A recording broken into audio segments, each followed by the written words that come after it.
Afraid, emotions getting in your way. Afraid, but why you let me fall in love if you're afraid to commit? And don't call me in the middle of the night and say that you're not able to be loved. That's not right. No, I don't wanna be that one. Still a million miles from you, so I'm gonna let you go. Oh boy, if you only knew, not a day goes by without you on my mind. You couldn't go on together. You said nothing lasts forever, though you can't deny. Hold it all inside. No, you can trust me. Just close your eyes, knowing that I'm around. I'll be around. Yeah. You're not scared of love, just scared of love. Alright, alright, enough. Just tell me if you want my love or not, or not. 'Cause I don't wanna be that one. Still a million miles from you, yeah. So I'm gonna let you go. Oh boy, if you only knew, not a day goes by without you on my mind. You couldn't go on together. You said nothing lasts forever, though you can't deny. Hold it all inside. No, you can trust me. Just close your eyes, knowing that I'm around. I don't wanna be that one. No, still a million miles from you. So I'm gonna let you go. You go. Oh boy, if you only knew, not a day goes by without you on my mind. You couldn't go on together. You said nothing lasts forever, though you can't deny. Hold it all inside. No, you can trust me. Just close your eyes, knowing that I'm around.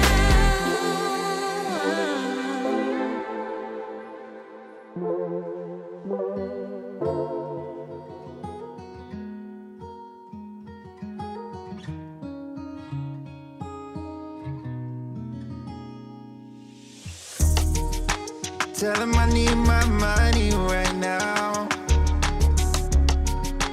Promise the juice, they stole out my crown. Yeah. Sorry to tell you, I know my value. I'm gonna recoup, yeah. But don't waste my energy, my energy. I don't got much, don't be wasting all my energy. I keep it tight, don't let nobody get close to me. My heart is right, don't question my integrity. No, I thought we would be just fine, and I thought your heart was like mine. But let me find out, you've been going around throwing shots, running plots. Come on, man, tryna block my blessings, but no need for comparisons. What's from me won't be from me. Yeah, I'ma go through just to grow through. But pay me what you owe me for, I make what you've been saying about me true, true. Tell him I need my money right now. Promise the juice, they stole out my crown. Yeah. Sorry to tell you, I know my value. I'm gonna recoup, yeah. Don't waste my loyalty, my loyalty. I let you in back then because I couldn't see, but now it's clear you ain't ever been true to me. My intuition ain't ever lied, I had to leave. Handle your business. Do what you think you need to do to get your revenge. But you won't break me, God, as my witness. Past the point of no return, I'm on a mission. Tryna block my blessings, but no need for comparisons. What's from me won't be from me. Yeah, I'ma go through just to grow through. But pay me what you owe me for, I make what you've been saying about me true. True. Tell him I need my money right now. Robbed me the juice, they stole out my crown. Sorry to tell you, I know my value. I'm gonna recoup it. Don't waste my.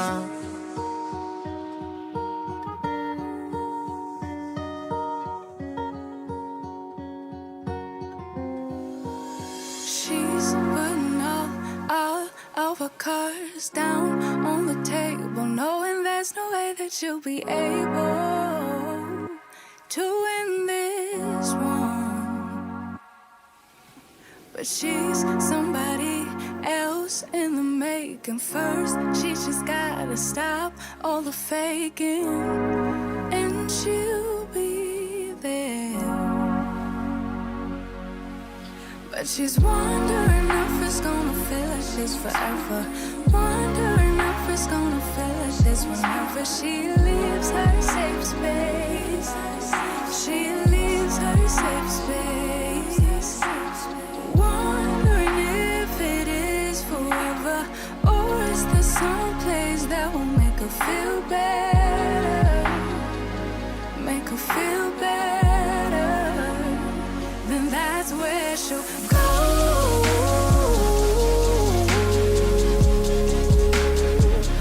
That's where she'll go.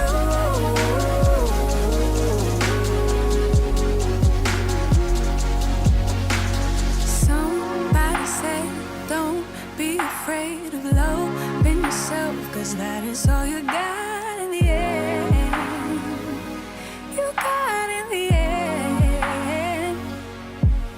But she's wondering if it's gonna feel like this forever. Wondering if it's gonna feel like this whenever she leaves her safe space. She leaves her safe space. Wondering if it is forever, or is there some place that will make her feel better? Make her feel better.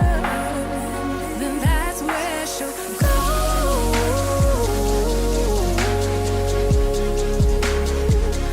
That's where she'll go.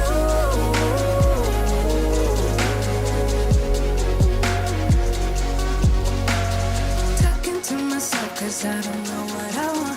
Yeah, I'm here talking to myself like someone's gonna respond. I'm getting tired of myself 'cause I don't know what I want. But I'm not out here on my own. Wondering if it is forever, or is there some place that'll make her feel better? Make her feel better. And that's where she'll go.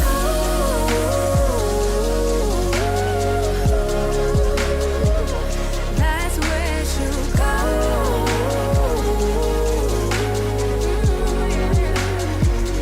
That's where she'll go. That's where she'll go. Yeah, that's where she'll go. That's where she'll go. Talking to myself 'cause I don't know what I want. Yeah, I'm here talking to myself like someone's gonna respond. I'm getting tired of myself 'cause I don't know what I want. But I'm not out here on my own. Yeah. I want a house in the hills I pay big bills for. I ain't got in pocket. I wanna empty out my wallet. I wanna stop motion, stand still. Wallace and Gromit. I wanna talk more endlessly. I wanna neurotically vomit. I want more dollars from my mama. I want a palace and Prada. I want a Gucci bag where I can store my sorrows and hardships. I wanna gold plate my finance. I want endless tomorrows. I want a lot more than I got right now. But that's the problem. You could give me every little thing I'd ever want, but I'd never have enough till the day I had it all. Yeah, you can give me every little thing I ever want, but I'd never have enough till the day I had it all. Oh, I see what you want, baby, but it might be just a little more than I can give you. On second thought, I want $1 for everyone, not just for my mama. I want to hit the ball out on random pedestrians. I want my questions to be answered to my brain bored and questionless. I want more self-assurance. I don't ever want to second guess. I want someone to shut the fuck up, lest he trying to tell me yes again. I want so many best friends that I can't tell what friendship is. I want the diamonds, gold, and glitter. I want fast cars I'll never whip. I want it all till I'm empty in my castle of everything. Oh, I see what you want, baby, but it might be just a little more than I can give you. I want a cushy job that pay big bills and cheap thrills. Wanna mob out with my homies like Timmy, Tommy, and Dill. I'm not trying to be famous, okay, maybe a lil. Since I'm a rapper, I should buy me some grills and gold frills that I can sleep on while I contemplate pills and peep on, hold still. Might sedate you, just a fire at will. I got an appetite for hardship, big fish meets krill.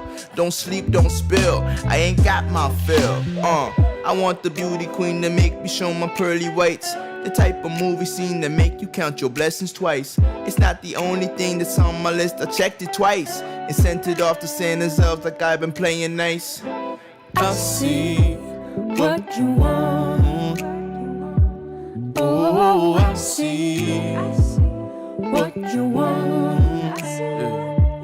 Oh, I see what you want, but it might be a little more than I give you.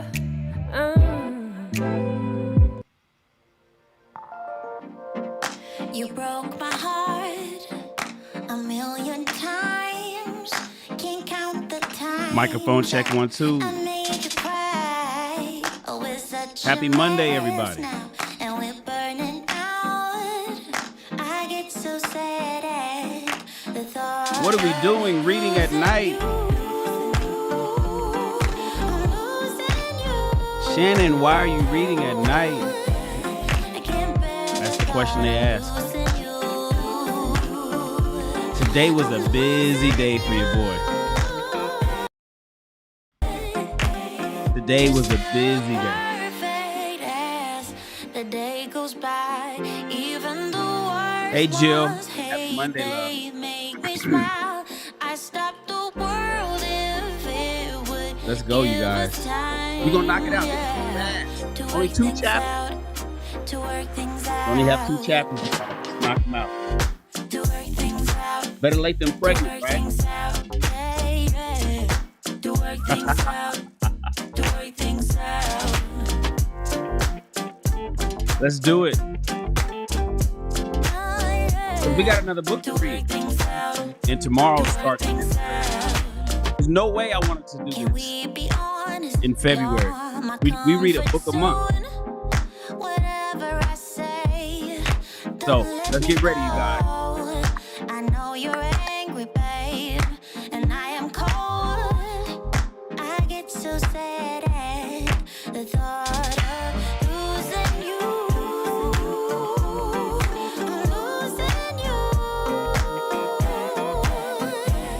I can't bear the thought of losing you. I'm losing you. You're still perfect as the day goes by. Even the worst ones hate, they make me smile. I stop the world if it would give us time, yeah, to work things out, to work things out. To work things out, to work things out, yeah, yeah. To work things out, to work things out.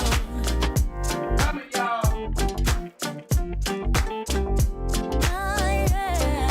To work things out, to work things out. To work things out, to work things out.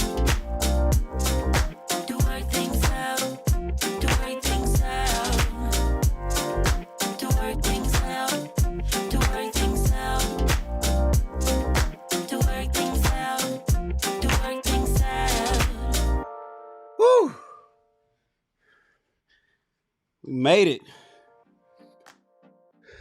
Good evening. Good evening. Good evening. Welcome to another chapter. Whew. Had to run all the way from across the house. Welcome to another chapter of Rich People Read, where we read a book a month to instruct you in the ways of the successful through the power of reading. What's happening, you guys? Hey, Lakeisha. Hey, Jill. What's up, LaRonda? I know, right? What are we doing? Shannon, why are we reading at night? We supposed to do this 10 o'clock in the morning, 9 o'clock. Well, 10 o'clock. Mondays we do 10 o'clock.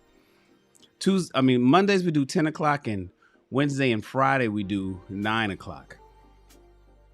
But we skipped 10 o'clock this morning. Shannon, why didn't we read this morning? I had a lot of stuff to take care of, you guys. I had a lot of business to take care of. It's, remember, the YouTube thing is something that I just do on the side. I'm still a businessman that have to run a business. And today I had a series of meetings and some things that I had to take care of. And I just couldn't get to it at 10 o'clock. That's why I never scheduled it, because I had already scheduled these meetings going into February prior. And so when I was like, should I even put it on the schedule? And I realized, you know what, let me not even put it on the schedule. And then lo and behold, today went longer than I anticipated. But nevertheless, we're here. We are here. And yes, we are still watching our movie tonight. Yes, we are still watching. Steven, I hope you pull up. Steven says he's kind of glad we didn't do it this morning. I wouldn't have been able to join. Well, I'm glad you're here today. And we only got 2 chapters. And I figure we normally do 4 chapters in 2 hours, right? We're watching our movie at 8 o'clock. So this should be done in the next hour. We should be finished with this in the next hour, just in time to watch K-Pax. That's what we're watching tonight. That's the movie of the night. For those that don't know, what's the movie of the? So for all the soldiers, all the members of my channel, every Monday night we watch a movie. We watch a movie that edifies, that has some kind of importance, a message that can help each and every person that watches the film. And tonight is K-Pax. It's a wonderful film. You can see it on my schedule. If you go to my channel, youtube.shannonrawls.com, you'll see it right there. That's the movie that we're watching tonight. But the movies are only for the members. It's not for the public. So if you're a member of the channel, then you're good to go. But if you're not a member of the channel, join. It's just that simple. So we're gonna read through today. We're gonna fly through this really fast. Let me close the screen here, and then we will be able to jump straight into our movie. It's gonna be like double dutch, you guys. We're doing double dutch tonight, but we got to finish up our Obsidian book, because this book was supposed to have been finished last week. Remember when I caught COVID, I skipped a day. Remember when I caught COVID, I skipped a day. And so it shifted everything back one day, right? Technically, we would have been done with this book last Friday if I didn't catch COVID. And then today would have been the new book. But nevertheless, we pushed everything back. But today is still January, so we're good. We're going to finish this book in January. It's a fantastic book. For those that don't know, we've been reading the Book of Obsidian. It's a manual for the 21st century Black American gentleman. And it's 42 chapters. We've been reading them all month long. And today we only have 2 left, 41 and 42. We've read chapters 1 through 40 from the beginning of January till last Friday. Just to give you guys a little bit of information on this particular book. I want to say introduction, but it's not the introduction. It's not the introduction. It is I'm having a brain fart. Don't know why. Description. Here's the description. Over the past decade, there have been many things said and written about the state of Black love. Some good, in many cases, mostly bad.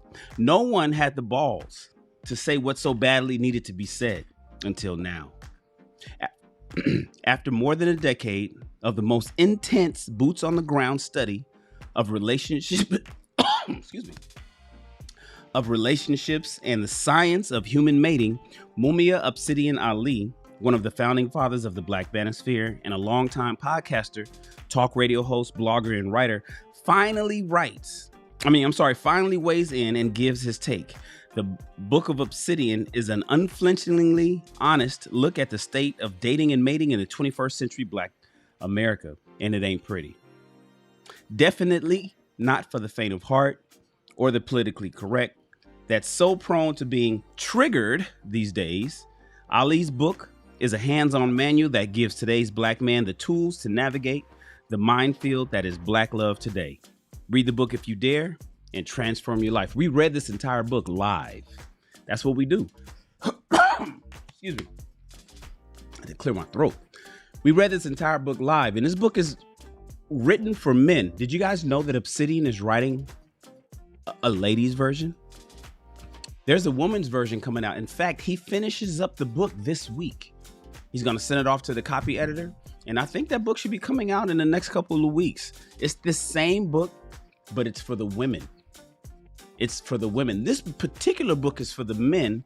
And for the ladies that's been reading along with us, I tell you, listen, even though this book is an instruction manual for men, Black men, all you have to do is reverse engineer the information that you're hearing. So if you hear some information that's given to a brother in this particular book, all you got to do is say, oh, okay, I'll just do I'll be whatever he's telling that brother to look for. That's the reverse engineering of it. So ladies, this book, I'm sure some of you guys have been reading along with us. I know we're missing some people because we normally read this book in the morning, but it's good for the women too. So we're going to go ahead and jump into it right now.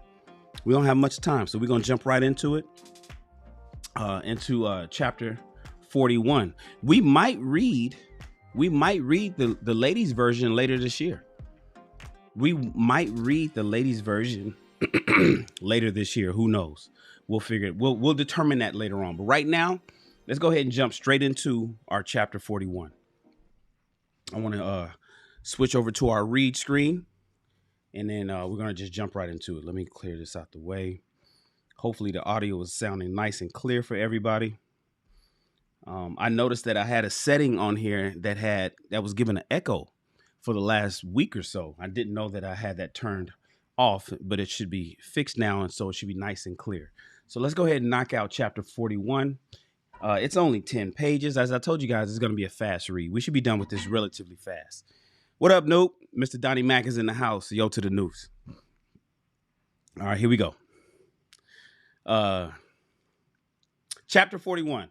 What the Obsidians can learn from the tragic fall of Antoine Fuqua. This above all, to thine own self be true. And it must follow as the night the day. Thou canst not then be false to any man.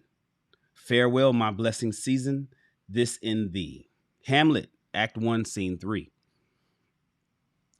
The recent news, and this was recent in 2019. I don't know if you guys remember. This is a sidebar. I don't know if you guys remember the Antoine Fuqua and Nicole Murphy fiasco that they were doing out there in, was it France? I think they were had a rendezvous at the pool in France, kissing and shit.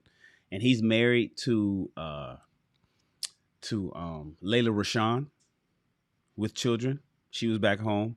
But, Layla didn't really trip. So anyways, let's continue. The recent news of the famed movie director Antoine Fuqua having once again stepped out on his wife, actress Layla Rashawn, in a series of candid camera-style photo kissing, the admittedly incredibly hot Nicole Murphy have once again thrust, pardon the pun, an inconvenient truth that Black America in general and Black men in particular has a creeping problem. In other words, cheating, tipping out, infidelity. Black men have a cheating problem in America. Addressing the matter in one of my last live shows on YouTube recently, this was the Obsidian radio live stream that happened on Friday, July 26, 2019. I was truly shocked and taken back to hear the torrent of denial, excuses, rationalizations, and justifications for Antoine Fuqua's behavior from my largely black male listening audience. Brothers was just making excuses for Antoine Fuqua for being out there cheating on his wife. Several callers and panelists into the show were defiant and adamant in their brazen defense of Fuqua's actions, which we know wasn't a one-off. Fuqua has actually sired several children outside of his marriage. And according to his Wikipedia page, things get curiouser and curiouser. Layla Rashawn seems to be in on the act. In March 2003, Antoine Fuqua and his wife, Layla Rashawn, were sued for malicious prosecution and intentional infliction of emotional distress because Antoine was stalking and harassing a woman, Tanya Evans, with whom Antoine was having an extramarital affair. Layla Rashawn was also accused of harassing a young physical trainer. The woman sought to end the affair, but Antoine continued to pressure the woman to be romantically involved with him. He also told her she might end up dead. When Antoine would not cease his pursuit of the young woman, she warned Antoine Fuqua that she would tell his wife if he would not end his pursuit of her. Despite his ex-mistress's warning, Antoine continued to excessively call and stalk her, so she did, in fact, tell Layla Rashawn about the extramarital affair between her and Antoine. In retaliation, Antoine Fuqua had the young lady arrested by claiming that she was stalking him. After the Los Angeles Police Department, after the LAPD investigated and determined that Layla and Antoine were lying and had the woman falsely jailed, Antoine's ex-mistress was released and won a financial settlement from Layla and Antoine. Layla and Antoine were both found to be guilty. I did not know this. Sidebar. Damn, I'm learning. I mean, that's what I'm saying. Did you guys know this happened? I did not know the director of the movie Training Day and his wife.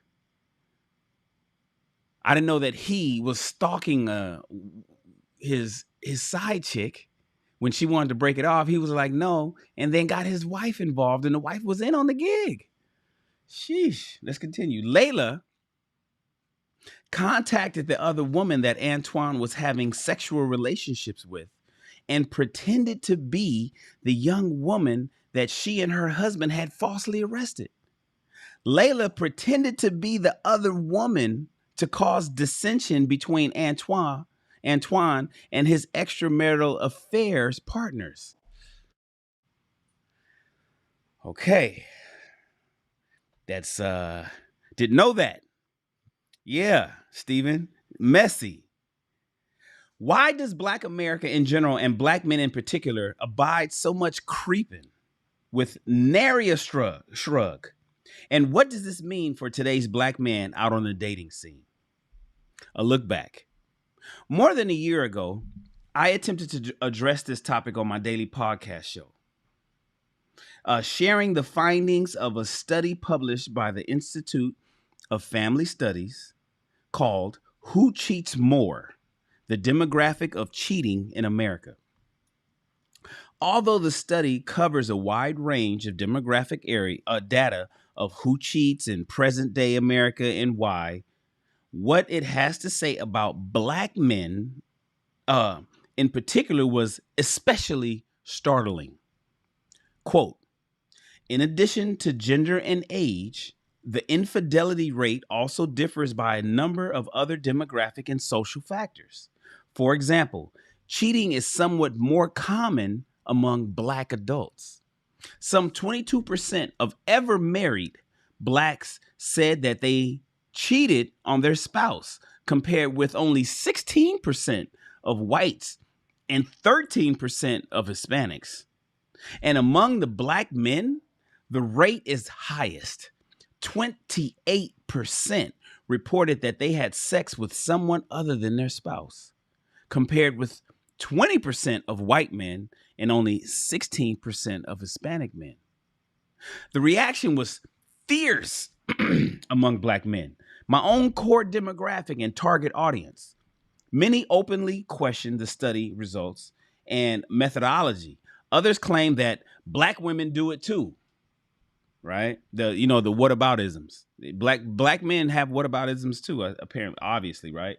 Black women do it too, as if to excuse the cheating on the part of the self-admitted black male cheaters. And still, other black men brazenly stated that they saw nothing wrong with the practice. You might recall a recent column I did where I discussed what is known in psychological circles as the dark triad of behavioral traits: psychopathy, narcissism, and Machiavellianism.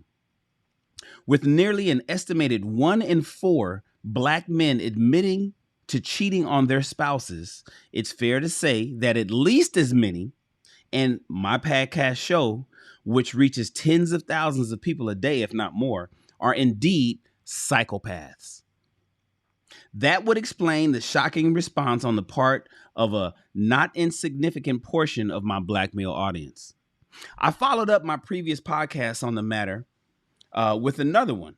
It was called Circling the Wagons, Black Male Infidelity Revisited, making the case that if black men either excuse, justify, rationalize, or just remain silent on the matter, we would lose the moral high ground when addressing black women on their own fuckery, including infidelity of their own. Again, my podcast was met with fierce resistance on the part of my black male listeners. White men do it too. A popular excuse from many of my black male listeners was to say that white men do it too, with the clear implication that they were somehow treated less harshly by society at large than black men who cheat. In the moment and on the fly, on the live, on the air radio talk show, it sounded good, but a closer, clear-eyed examination of the facts says something else. Bill Clinton, our nation's 42nd president, ruined his legacy with his dalliance with Monica Lewinsky. Remember that one, right? He's getting his dick sucked in the White House. General David Petraeus disgraced his military career by cheating with a subordinate. Clinton-era Speaker of the House, Newt Gingrich, was persona non grata in conservative political circles for cheating on his wife, while she was on her deathbed, no less. The U.S. Senator and presidential hopeful John Edwards suffered a similar fate as Gingrich John Edwards suffered a similar fate as Gingrich after news surfaced that not only was he also cheating on his terminally ill wife, but sired a love child of his own. The only prominent white man I can think of whose actions come anywhere near close to Fuqua's in that regard. U.S. Congressman Anthony Weiner, remember him, Anthony Weiner? Political career and marriage to Hillary Clinton's presidential advisor, Huma Abedin, was ended and greatly strained, respectively, for his sexting escapades with women much younger than himself. Remember, he was sending those naked photos. He was sending dick pics. This is a senator sending dick pics to that little young girl. And fellow New Yorker, former Governor Eliot Spitzer, career came to an end for being a rank hypocrite about the use of campaign funds for personal use. In this case, he was spending campaign funds on a high-end escort. The above short list is but a taste of the many prominent and powerful white men who have indeed been brought low as a result of their perfidy, indeed, contrary to the notions of some black men who want to play the race card. The facts bear out that black men rarely are held up to such high standards and bear few, if any, real and lasting costs for their actions along these lines. The fact that you, my friend, my dear readers, will respond with Bill Cosby and R. Kelly only proves my point.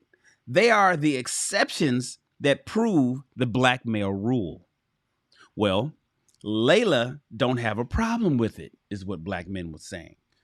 Well, while quite a few black men were busy playing the race card and claiming black men to be special victims, another cohort of black men casually and coolly observed that, well, Layla seemed to be okay with it. After all, why hasn't she come forward or said anything?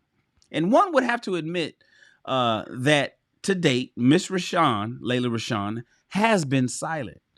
It's still early on in the latest affair of her hubby, but if history is anything to go by, chances are high that she will go along to get along this time too. Indeed, and as if the IFS shows study bears out, Black America in general has a higher incidence of cheating for both black men and black women. And while the study doesn't explicitly state it, it is my own personal view that Black America is just more accepting of cheating than the rest of the country. Bill Cosby's long-suffering wife, Camille, and rapper-actor T.I.'s wife, Tiny, right, immediately come to mind in the face of their hubby's flagrant escapades over many years. So, the observations on the part of the black male apologist would seem to have merit. However, even if true, it does not excuse black men like Antoine Fuqua's behavior or actions just because someone else turns a blind eye to it. Hold on a second. Who's at my front door?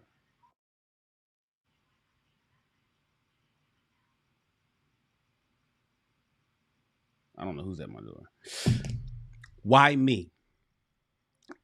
It might be interesting at this time to ask, what's a self-described confirmed bachelor and hedonist doing discussing marital infidelity in a weekly column devoted to dating and mating for today's black man? It is definitely counterintuitive, to be sure, but help, insight, and enlightenment often comes from unlikely places. You see, what Antoine Fuqua's actions and the actions of so many black men in this instance all come down to personal choices. And choices always have consequences. As the term clearly signifies, confirmed bachelor, quote unquote, confirmed bachelor is a choice. And so is the term cheater. Every black man reading this column can choose to be either one. Nothing scientific, but from all my years of being a fly on the wall at the umpteen speed dating events, seminars, and symposiums, listening in on black women's conversations online and offline, etc., the single biggest concern they have is a black man cheating on them, whether married or not. It is a common theme in films and in books and in other forms of entertainment geared for black women, in fact. It is also a fact that cheating, be it marital or non-marital, erodes the overall trust of a society, in this case, Black American society. With ruinous results, black men must take the lead in stemming the tidal of cheating in Black America today. And since most black people, black men and black women both, get married less today than any other time since the late 19th century, why shouldn't single black men like me speak on it? After all, as the IFS study clearly indicates, 4 out of every 5 black men do not cheat. But we do remain silent when our bros do cheat. And that, my friends, has got to stop. Okay, a man's got to have a code. A man's got to have a code.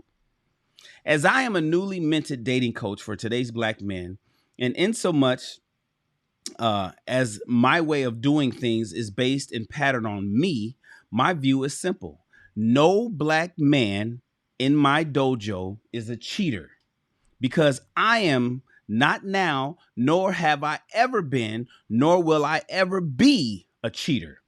If you are a black man with any degree of interest in my work and approach, you must know this right now. Many black men justify their cheating and or that of other black men because black women supposedly can't handle the truth. Bullshit.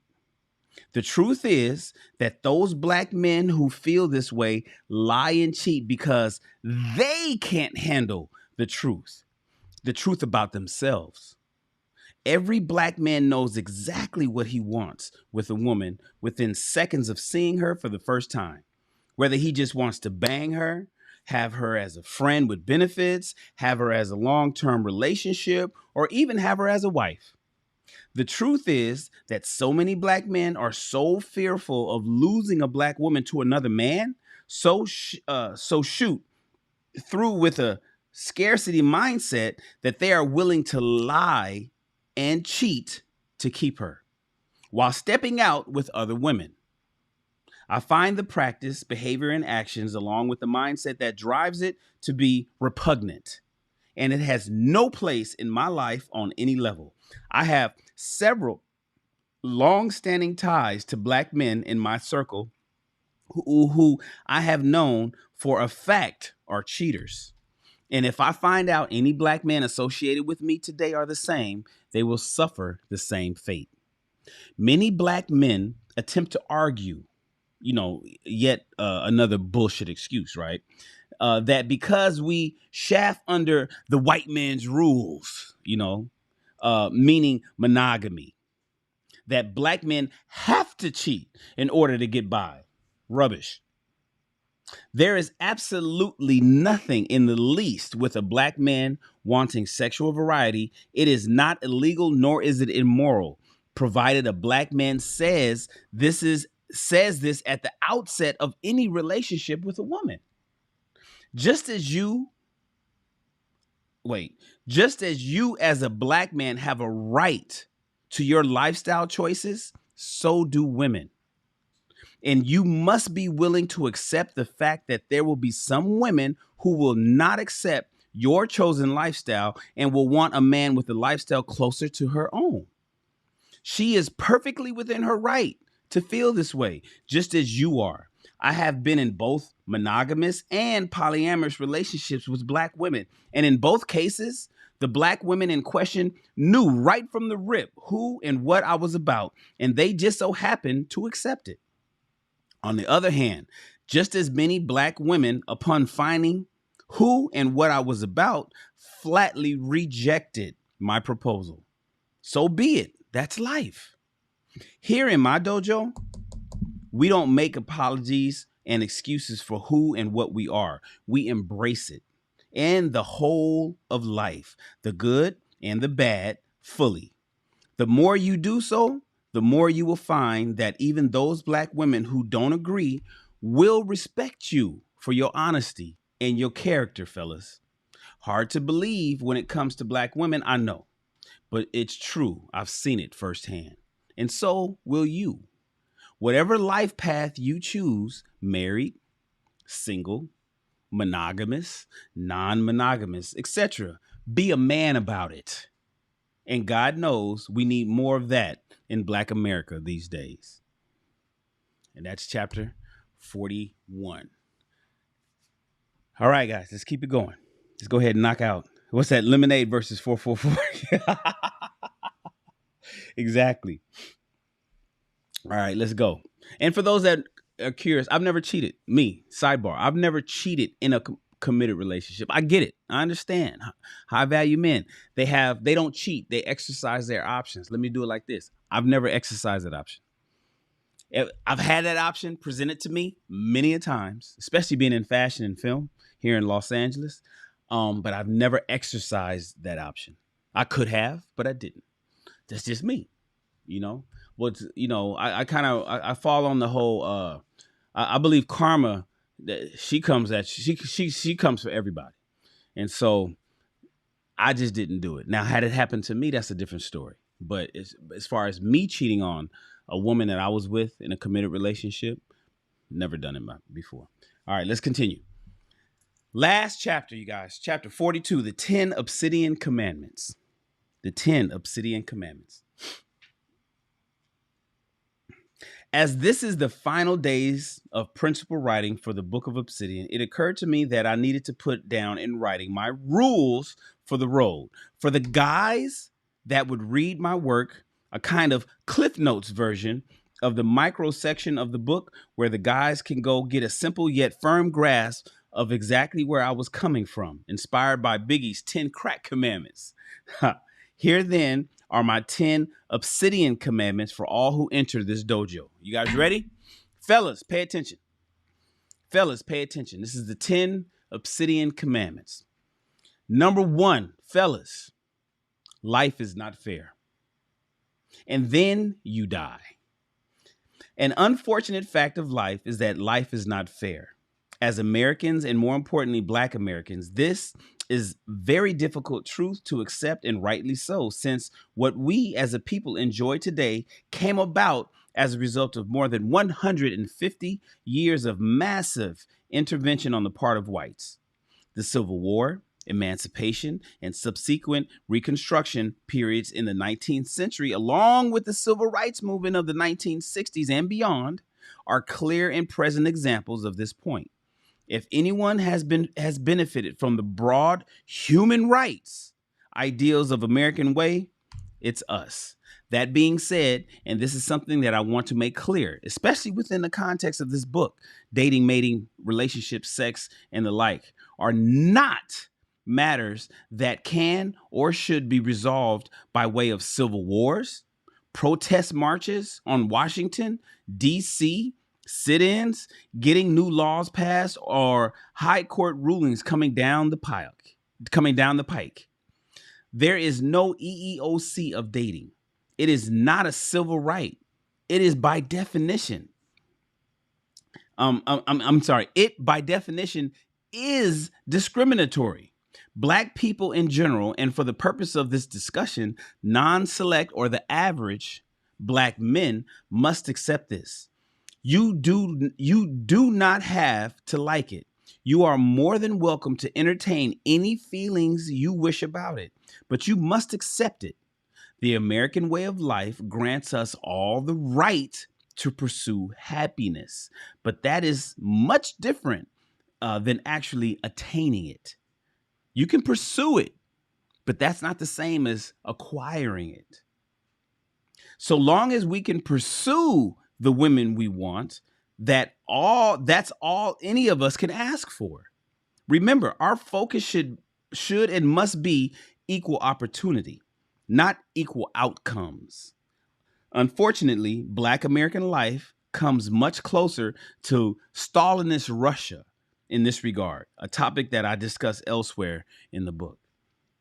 We all know of many, many examples of people who get over, right, all the time, though they did little, if anything, to deserve it. And we also know many, many people who, despite them being good souls, come in dead last. You don't need to read this book to know this, but you do need to read this book in order to understand and accept this fact of life. Part of being a man, fellas, demands just that. The second commandment is, fellas, in Black America,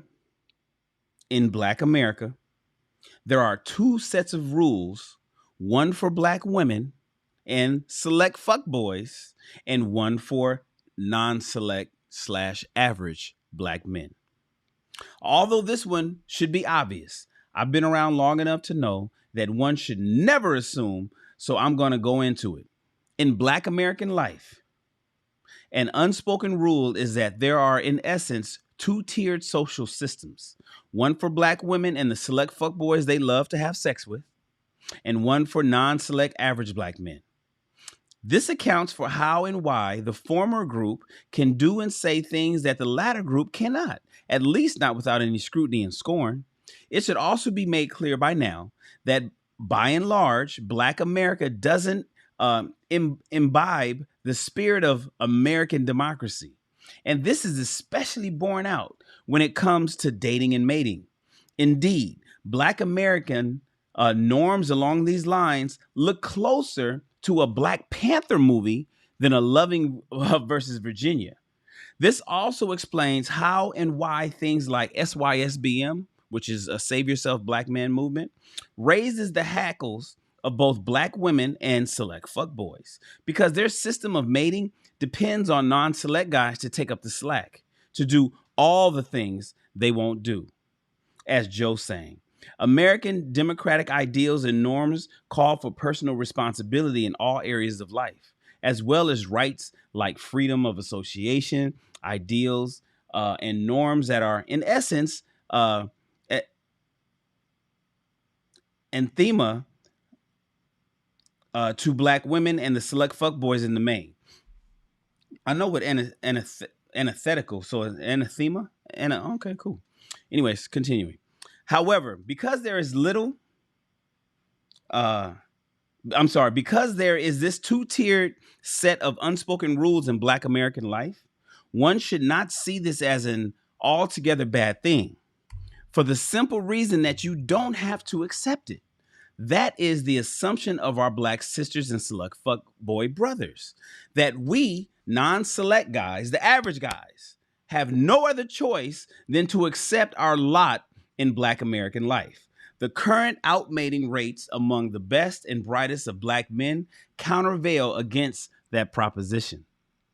Just because Black America has what can only be rightly described as a dystopian way of doing things along mating lines does not mean that you, my friend, must accept it. You do not. As an American citizen, you have a right to love whomever you please. And if that doesn't include a Black American woman, so be it. All right. Number 3 of the 10 Obsidian Commandments. This is number 3. No Black woman owes you anything, fellas.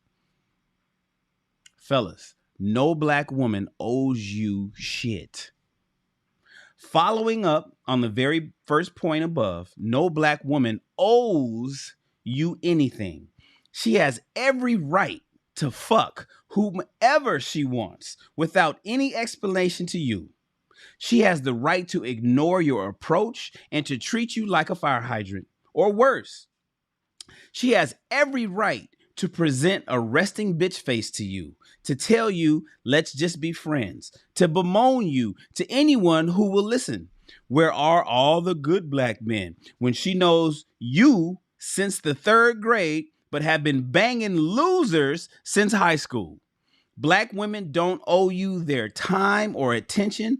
Just because you approach them doesn't mean anything more than that. You get the idea, right? Remember, there is no affirmative action dating. As I've said above in the first commandment, none of this is alien to you. If you're a Black man, and let's be brutally honest, a non-select average Black man, you heard this already a lot. But it's good to get a refresher because as bad as it is, it's still true. Dating and mating are simply not civil rights. There is nothing fair about it. And by definition, it is subjective and personal. We must accept this. All right. The 4th Obsidian Commandment. Nor do you owe any Black woman anything. Now we get to the good part, fellas. Since I'm reading, this is, by the way, sidebar, this is for the fellas. These 10 commandments are for the men. All right. Now we get to the good part. I say that because, as I noted above, we've all heard some iteration of the first 2 points. But what nobody will say is that you, my brother, don't owe any Black woman anything either. Excuse me. And that doesn't just include the random Black women in your social environment. That includes all Black women. Hold on a second. That includes all Black women, including your family members.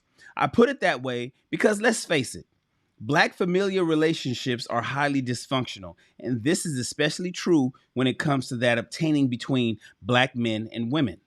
Many Black female relations honestly believe that Black men owe them special dispensation because they are the mothers of the civilization, quote unquote. Such delusions of grandeur are commonplace in Black American life, and this extends out into the social and romantic realm. For example, we've all been badgered about colorism, a kind of racism light on the part of Black men towards darker skinned Black women. So the argument goes, right? There are, of course, lots of glaring holes in this argument, but even taking it as is on its face, the same principle laid out in the previous commandments holds here. There is no EEOC of dating. There are other arguments on the part of the noisy sisterhood, like fat acceptance, like Lizzo is an easy example that comes to mind. Attempts to force the notion of strong Black women down the throats a real Black man accepts a Black woman and her kids. You get the idea, right? In fact, if there is anyone today who honestly thinks that dating and relationships are an affirmative action matter, it's Black women, not Black men. We all know this is true. And the reason why you haven't seen, heard, or read anyone discussing what you're reading right now is because we all know that Black women as a group are the losers of the free marketplace of love. And because millions of those Black women are our family, we're kind of embarrassed about that sad but true fact. Nevertheless, the fact remains that you do not owe Black women anything, fellas. You don't owe them the time of day. You don't owe them assistance or help of any kind. You don't owe them expertise, caring, courtesy, kindness. You don't owe them sympathy or empathy. You don't owe Black women understanding. You don't owe them patience, and so on. You are not required to acknowledge any Black women's very existence. You are not required to reciprocate a Black woman's unwanted or unsolicited attention simply because you're an average non-select guy and she's supposedly in your lane. There are many in Black American society who believe that the good, read the unattractive, the good plain Jane sisters deserve love too. Newsflash, they don't. They don't. The good plain Jane average at best sisters do not deserve love too. They have to get out there and compete for the mates, the same as everyone else, whether they like it or not. And if they fail, that is their fault, not the fault of the government or some existential crisis that must be resolved by the president or the United Nations Security Council. You have every right to utterly reject any or even every Black woman for any reason you choose, brother, without prior notice, warning, or explanation. You are not an employee of the federal government's fairness doctrine of Black love. You are not any Black woman's cheerleader, counselor. You're not her therapist. You're not her punching bag, emotional or otherwise. You are not her babysitter, bro. You're not her ATM. You're not her Mr. Fix-It. You're not her damn bodyguard. You're not attack or comfort dog. You're not her minion. You're not her henchman or her mentor to her, especially her children's kid, mentor to her children's kids, especially the boys. You were not put on this earth, brothers, to be any Black woman's plan B. Let me repeat that again. Brothers, you are not put on this earth to be any Black woman's plan B. You're not to be her fucking cleanup man, and you're not to be her beta bucks. You have no control as to how Black women may see you, but you do have a 100% control as to how you respond.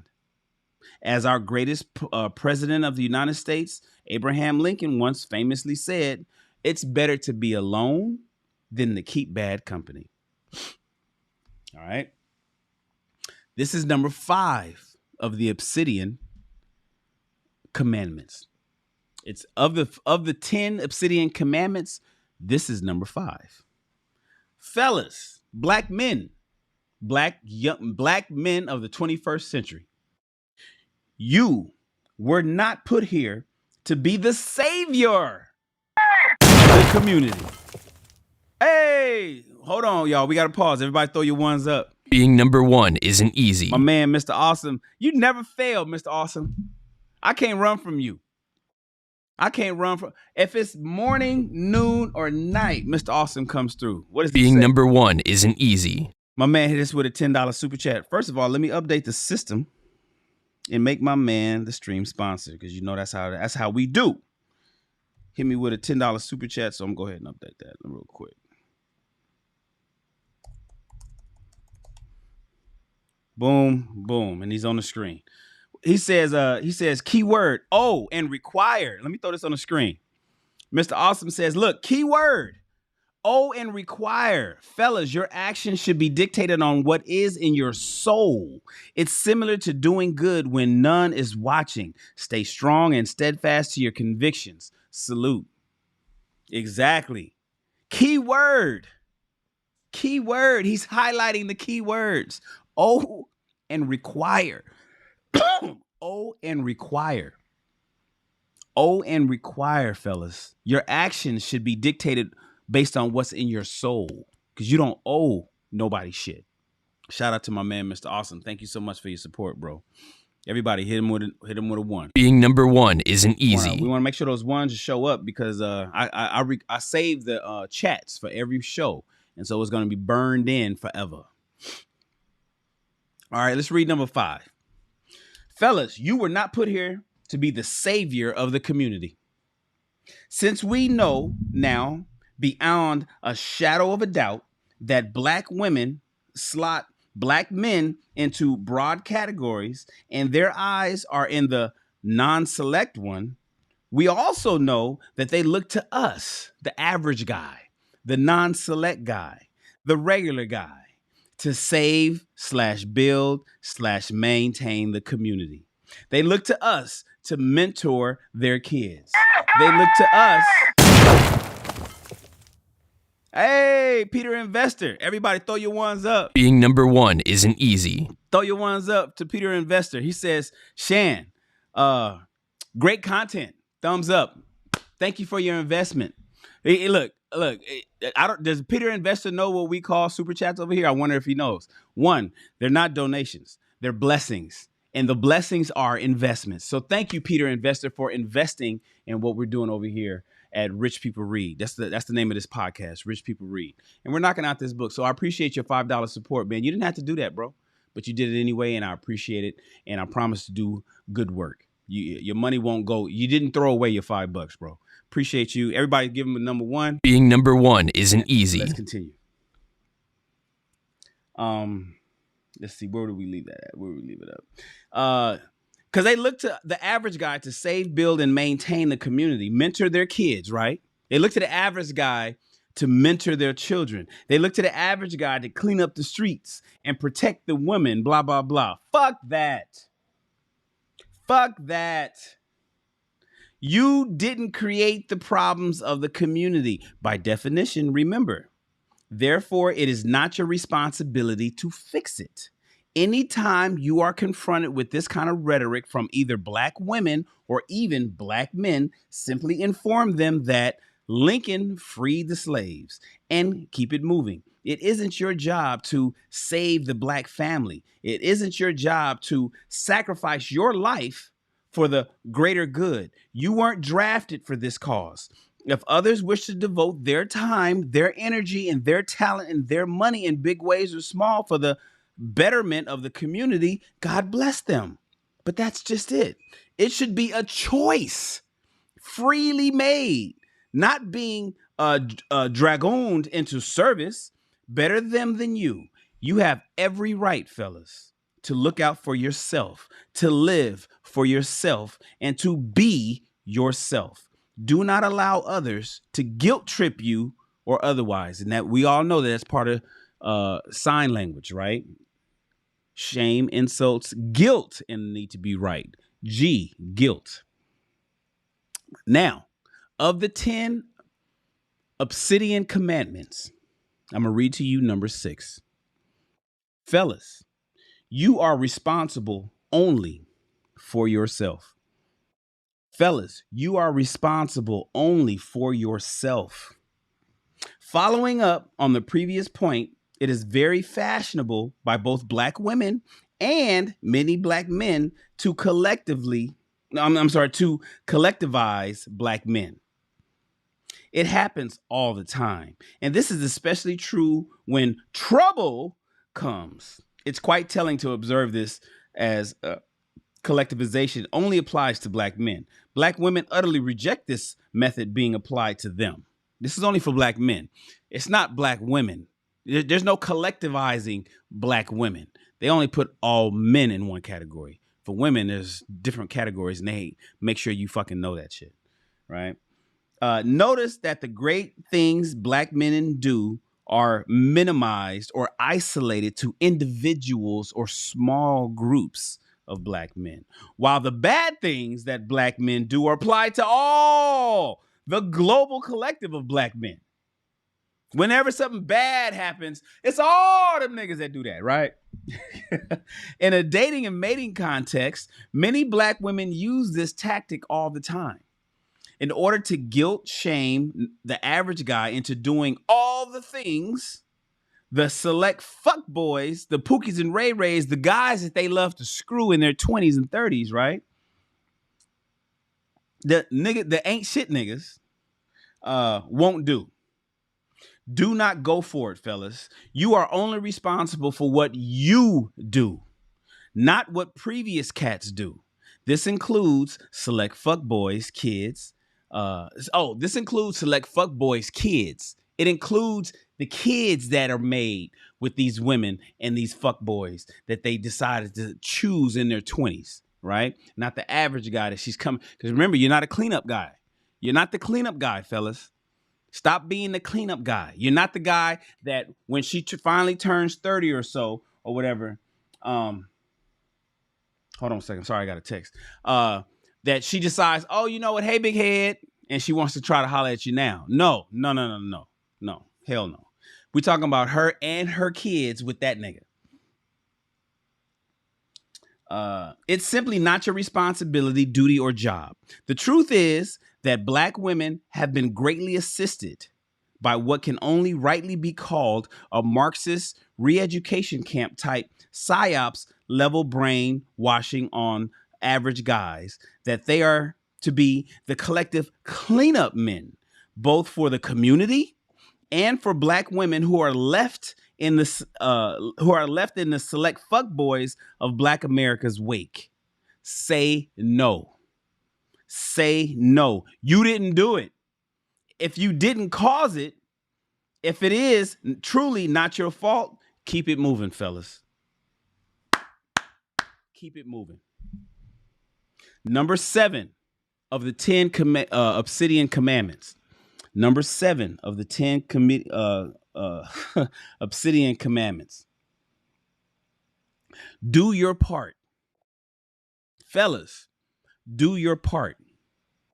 A big part of conversations on black social media, and more specifically the Black Manosphere along these lines, is the idea that you somehow convince black women to be with you. As you might have gathered by now, I don't cotton to this notion. Instead, I advocate that the average guy does his part, by which I mean that you are well groomed, you are well dressed, you are courteous and polite. You are able to show a lady a good time. You're earnest and forthright. If you have met these simple but important requirements, fellas, all else is up to her and her alone. If you have to convince a black woman to be with you, bro, she was never with you to begin with. The simple truth is that far too many black women have far too many hangups, man.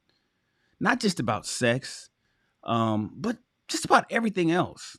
It's not your job to fix any of that, bro. That's their job, and it's up to them as to whether they want to address it or not. Many black women are sexually attracted to incompetent black men. Let me read that again. Many black women are sexually attracted to incompetent black men. Read the fuck boys, Pookie and Ray Ray, the ain't shit niggas. They're sexually attracted to them, right? For a number of reasons, but they aren't willing to openly own up to it. So what they do is they gaslight everyone else, especially the average guy, into believing that the real reason black women's love lives are fucked up, he said screwed up, but I'm saying fucked up, is because of the average guy, either directly or indirectly. This is false, my guy. This is false. Black women are the only group of American women who consistently make one bad mating decision after another and simply will not take personal responsibility for them. And worse, attempt to blame any and everyone else in the known universe for how and why their personal lives are a hot mess. I mean, just look at them. Just look at them. Look at the children that they're talking about. You know, we're not talking about the women that made the good decisions. I'm not talking to those ladies. Shout out to you ladies. Shout out to the ladies who made smart decisions in life. Shout out to the women who listen to their fathers. Shout out to the women who made the good decisions. I am not talking to you. I am talking about that messy motherfucker. I'm talking about that messy chick, and you know who I'm talking about. It might be you. It might be your sister. It might be your cousin. It might be one of your sorors. It might be your friend. It might be a coworker. You know who we talking about. All right. It is not your responsibility, fellas, to be the mythical unicorn black man of her dreams. It is your job to do your part. If she ain't feeling you, next. It is truly her loss. And let's face it, a lot of black women are losers. There, I said it. Number 8 of the 10 Obsidian Commandments. A successful man is a busy man. Oh, wow. Look at us reading late because I'm busy all day today. A successful man is a busy man. Okay, so this is coming from a self-confessed, lifelong workaholic. So take what I'm about to say with a brick of salt. But in my view, a guy who has way too much free time on his hands is more likely a loser, full stop. Are you one? This is where we talk about, like I'm saying, this book is for sidebar real quick. This is where I talk about how this book is written for men, but women, you can reverse engineer it. In his view, he's talking to us men. He's saying, fellas, a guy with too much free fucking time on his hands is likely a loser. Full stop. Are you one? However, the ladies, I'm speaking to you. Is that guy that you are after chasing love or want to be with got a lot of goddamn time on his hands? Is he at the gym all day? 5 hours a day? Is he just got time on his hands? I know you like him. I know he's tall. I know he's 6 foot. He got the 6-pack. I know you want to fuck him. I know he says all the right shit to you, and you just, all you can imagine is getting bent over to his sofa. If he has a sofa, he's probably got to come to your house because he don't have no house, right? Does he have a lot of time? He's probably a loser. You guys make bad decisions after bad decisions. It's time to stop doing that, ladies. Pay attention. As a general rule, fellas, it has been my observation that the non-select average guy tend to be more productive than the select fuckboys, and there's a number of simple reasons for both. One is because the former tends to have to work harder than the latter. The average guy has to work harder than the fuckboy, who tends to get on by the fuckboy. He gets by on his looks and his charisma. You know what I mean? Second, Michael Green Sr. Jill is already on it. Throw your ones up. Being number 1 isn't easy. Thank you, Michael. Michael says, let me see. He says, pair character lifting some weights. Keep it up. Is that a no? That's a super sticker. It's not a super chat. Okay, I can't see. You know, my system doesn't show me the stickers. It's only over on YouTube. So, Michael, appreciate you, bro. Thank you for the super sticker. Thank you for the support. He doesn't have anything to really say. He just hit us with a $5 super sticker and has blessed the channel. Everybody, throw your ones up and tell Being Michael number one we isn't appreciate easy. him. Good job. Thank you, Lakeisha. Thank you, A to Z Health. Thank you, Jill. Let Michael know we appreciate his support and his investment and his blessing to the channel. All right, let's continue, guys. Almost done.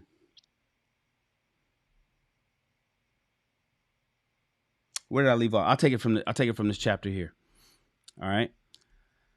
As a general rule, it has been my observation that the average guy tends to be more productive than the fuck boys, and there are a number of simple reasons for both. One is because average guys tend to have to work harder than the fuck boys, the Pookies and Ray Rays, the ain't shit niggas. You know what I mean? Who tend to get by on their looks and their charisma and their gift of gab. Second, the average guy tends to have talents that lend themselves to career and business success, like conscientiousness and intelligence and talent. While the latter group, the fuck boys, the dudes who look good but ain't shit, what did you say? Latter group, they don't have these traits at all, or in relatively lower amounts. And thirdly, because the former group isn't chasing ass all day, every day, and can't because they're at work. They can't chase. That's what I meant. Remember I was explaining the guy that's at the gym? Sidebar, I've been to the gym where I've gone in the morning and the nigga was there, and then I went back to go like pay a bill, or I went back to do a double workout or something, because I got workouts here, and the nigga was there. And then I went back again at night and the nigga was there. And I'm like, God damn. And then I found out, this is what some of the staff at 24 Hour Fitness explained to me, that some of these dudes is homeless and they hang out at the gym. Cause I'm like, okay, are they trainers? Are they personal trainers? Are they up here because this is their job? Are they actors and shit? Because maybe these dudes don't have no super special bodies and that. No, they just hang out at the gym because why the fuck not? They just hang out at the gym and they chase chicks that come to the gym. That's their thing. And I asked the people that work at the gym at 24 Hour Fitness, I was like, why is this motherfucker here every time I'm here? Every time I come, I know I don't come like that. So when I do come, why is his ass? And they be like, oh, they don't got no, we got a lot of people like that. They don't have no place to stay. They use our shower. They shit, shower, and shave in the mornings. They hang out up here, and then they go and they run around the city and do what they do. They sleep on their auntie's sofa or at their girl's house or whatever the fuck, because they're probably homosexuals. And then they come back up here at the gym to hang out because they ain't got shit else to do. I was like, oh, okay. So that's what the homosexuals do with the great bodies. And that's what they were saying. They were saying, they rely on their looks to get by with women. And when a chick sees him, because he's the select guy, right? He's the guy that borrows her car. He's the guy that after he dicks her down a few times, he starts saying, hey, can you loan me a $500 real quick? I need to get this done so I can try to, that type bullshit, using her computer all on her Wi-Fi. And then when she's at work and she finally catches on to the motherfucker and gets rid of him, he's back at the gym. That's what he's talking about. Anyways, like he said, and thirdly, because the former group isn't chasing tail all day, every day, because they can't. They're at work. On the other hand, the latter group are known for their constant pursuit of the pussy, and as such, haven't been able to build anything else in their life. There's no getting around it, fellas. Successful guys are busy guys. Are you one? Successful guys are busy guys. Are you one? All right. All right, let's continue. Number 9 of the Obsidian, of the 10 Obsidian Commandments. Gentlemen have a social life. Gentlemen have a social life. This has been a core tenet of my teaching in this dojo, fellas. And it's true. Part of a gentleman's life is that he gets out and about. There are many things you can do in this regard, from simply going to the movies to being a part of a club where social mixers and the like are always being held, to everything in between. Now, I'm not a big fan of happenstance dating and mating, but I would be hard pressed to deny that it can and does happen a lot. So I'm not going to knock it too hard here. The more you're out and about, fellas, the more shots on goal you will have with the ladies. There's simply no denying that. You should have the appropriate attire in your wardrobe for socializing. Business suits, sport coats, and blazers, slacks and button-down shirts, ties and ascots, my personal favorite. Of course, shoes and dress boots, and for those more casual affairs, nice jeans and khakis and sweaters, pleather jackets and the like. Your wardrobe should also include at least one tuxedo for the purpose of attending formal affairs. It is truly amazing how many black men today do not own a tux. And the last time that they wore one, if they did at all, was at a high school prom or somebody's wedding. Take the time to do some Googling about the events and affairs of your city and the surrounding area.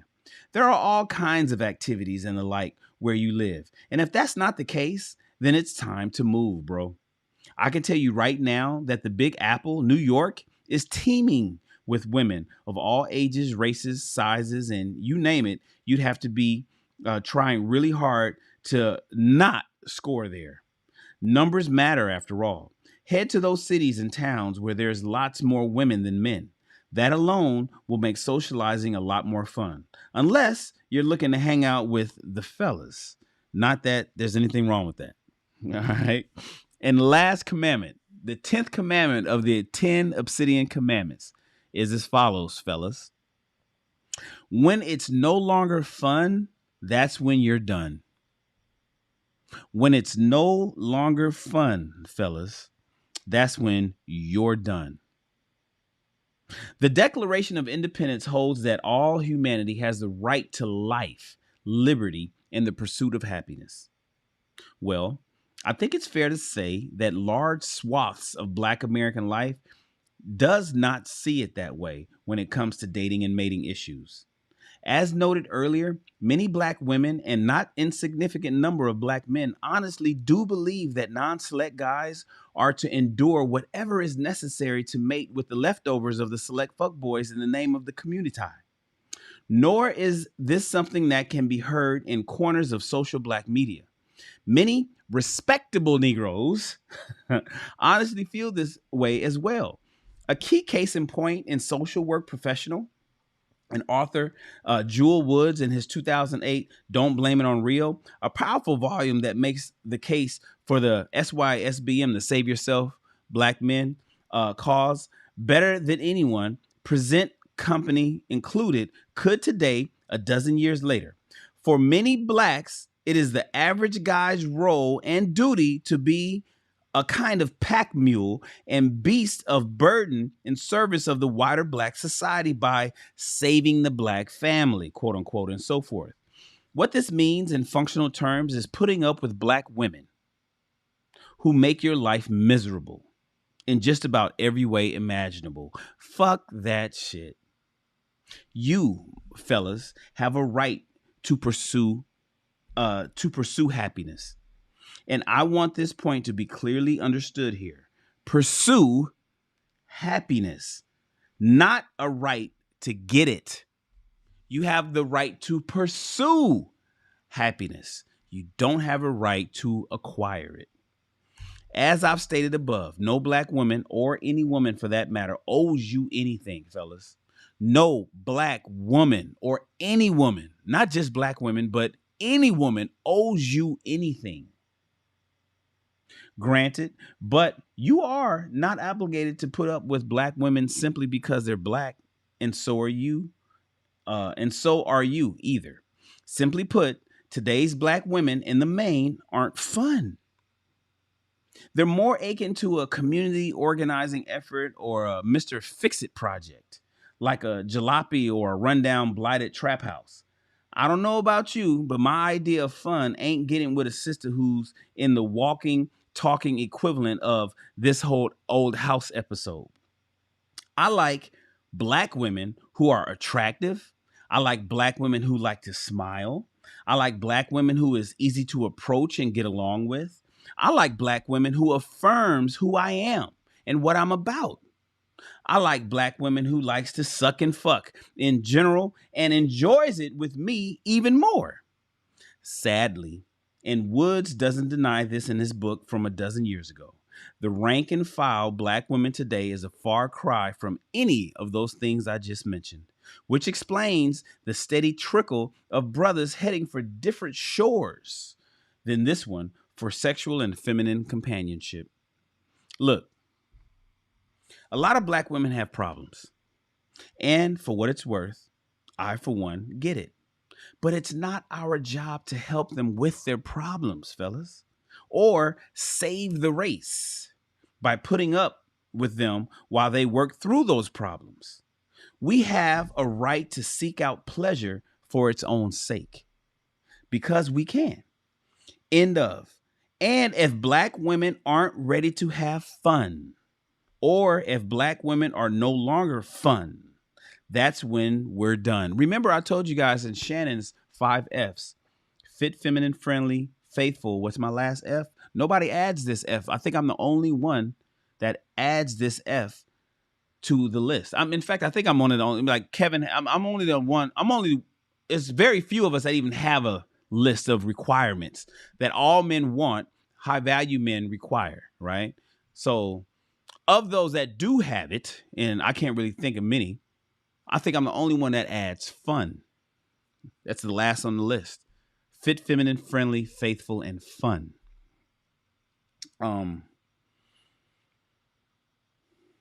We have a right to seek out pleasure for its own sake because we can. End of. And if black women aren't ready to have fun, or if black women are no longer fun, that's when we're done.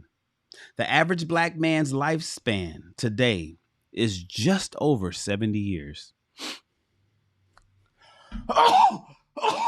Excuse me, guys. The average black man's lifespan today is just over 70 years.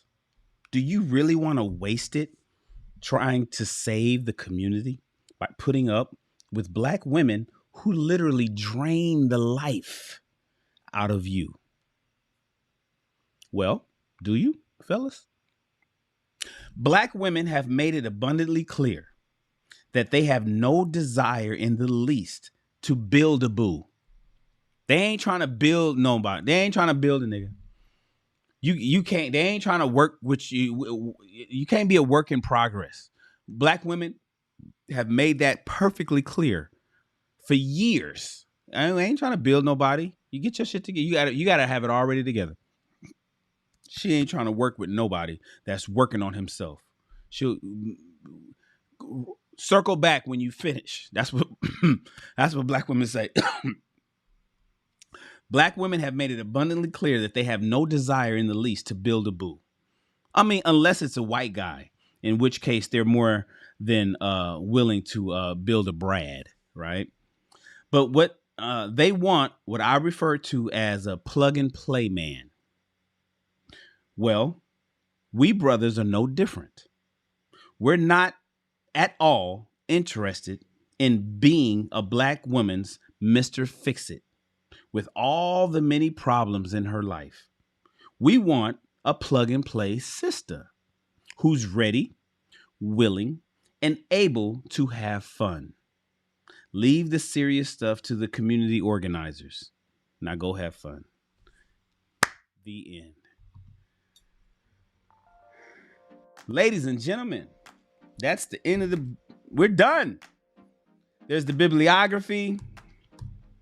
Here's the glossary, the 80-20 rule, alpha fucks, beta bucks, ADOS, Age of Royals, attention whore, baby mama, big booty Brenda, black female. Oh, he breaks it all down. Diversions.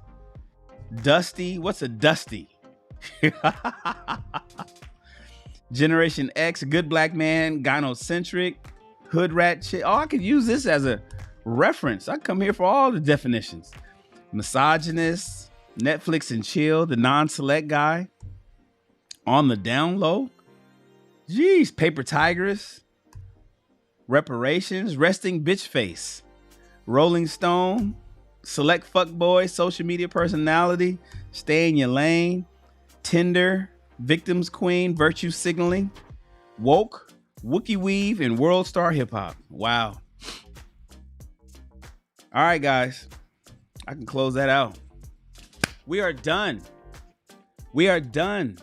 That is the end of January's book, The Book of Obsidian, a manual for the 21st century Black American gentleman. We knocked that entire book out, all 42 chapters.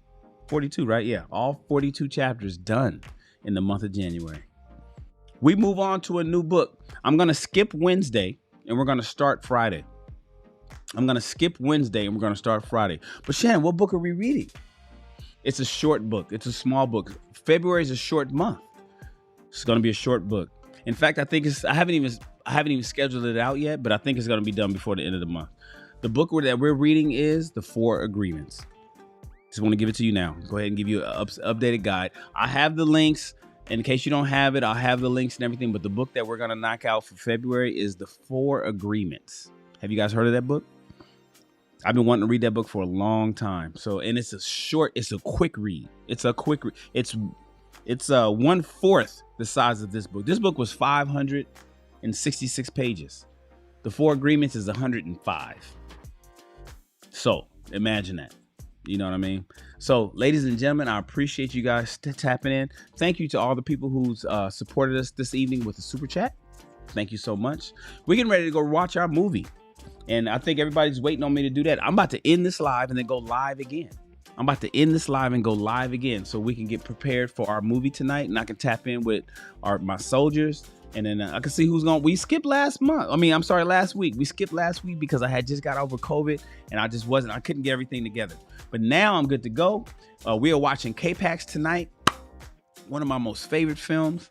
I can't wait to watch it and watch it with my team. Thank you so much, everybody. I appreciate you. I appreciate you guys. And I'm going to go ahead and just check out. I'm not even going to look at the chat. Thank you so much for reading along with us. The Four Agreements. That's what we're reading. We start that Friday. That's what we're reading for February. I think it's going to be finished. When I schedule it out, I think it's going to be finished before. But at least you will be able to say you read that book. Remember, we're reading at least 12 books this year. At least 12. We're reading a book a month. So month number 1, we're done. Moving on to the Four Agreements. It's going to be at least 12. We might end up reading more because some stuff is shorter. Anyways, appreciate you guys. Thank you so much for your support. And then I will see you either watching the movie with us in the next few minutes, or I'll see you in the morning on another episode of High Value Shan. Thank you so much, and I'll talk to you soon. You are dismissed. Yeah.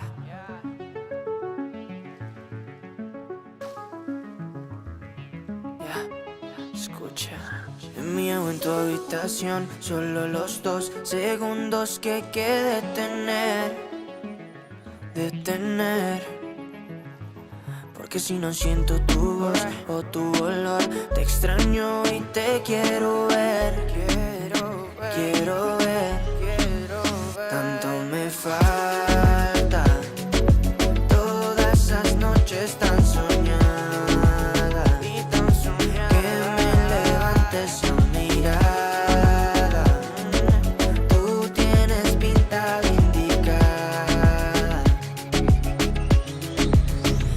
Haces falta, bebé. Dime qué tengo que hacer pa' tenerte de una vez, pa' no poderte perder. Dulce, eres mi bombón. Te quiero melocotón. Por ti corro un maratón. Solo de la dirección. Tú y yo, queriendo más amor. Pa' mí no es suficiente. Yo quiero tu calor. Conexión, somos lo que la gente no había